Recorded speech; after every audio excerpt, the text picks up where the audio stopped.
Hi, hello, నమస్తే మిత్రమా. ఇది నిజంగా జరిగింది, కథ కాదు. ఒకసారి వెంకటేశ్వర స్వామి 100 మంది భక్తులలో ఒకరిగా వచ్చి ఒక భక్తుణ్ణి ఎలా పరీక్షించాడో వినండి. ఒక గ్రామంలో చెప్పులు కుట్టుకుని వృత్తిగా బ్రతికేవాడు రామయ్య. అతనికి వెంకటేశ్వర స్వామి అంటే ఎంతో భక్తి. ఆయనను తలవని క్షణమంటూ ఉండదు. తన దగ్గరకు వచ్చేవారిని కూడా రండి గోవిందా అని పిలిచేవాడు. ఎందుకంటే ఆయనకు అన్నం పెట్టేవారు ఆ కస్టమర్సే కదా. అందుకే రండి గోవిందా అని అనేవాడు.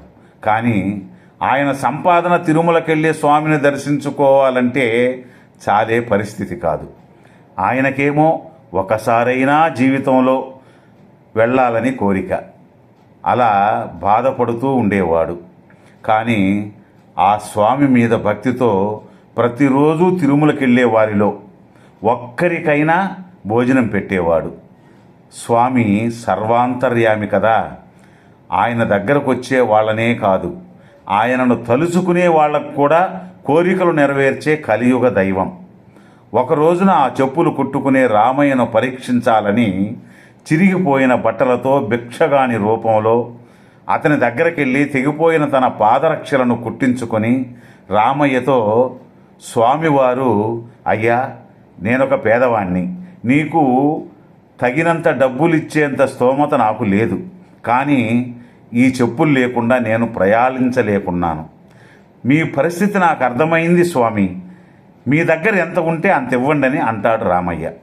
అప్పుడు స్వామి ఒక పావలా ఇచ్చి వెళ్ళపోబోగా స్వామిని రామయ్య, అయ్యా, నేను ప్రతిరోజు ఒకరికి భోజనం పెడతాను, మీరేమనుకోకుండా వస్తే మీకు కూడా భోజనం పెడతానంటాడు. అలా స్వామివారు భోజనం చేసిన తర్వాత ఆకు కింద ఒక బంగారు నాణ్యాన్ని ఉంచి స్వామి అంతర్ధానమైపోతారు.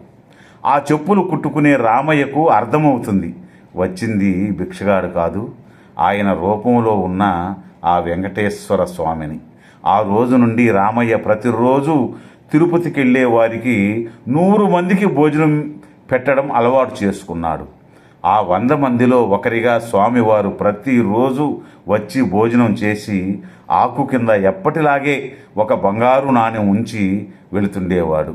అలా రామయ్య జీవించినంత కాలం నిరంతరాయంగా అన్నదానం చేస్తూ మోక్షగతిని పొందాడు.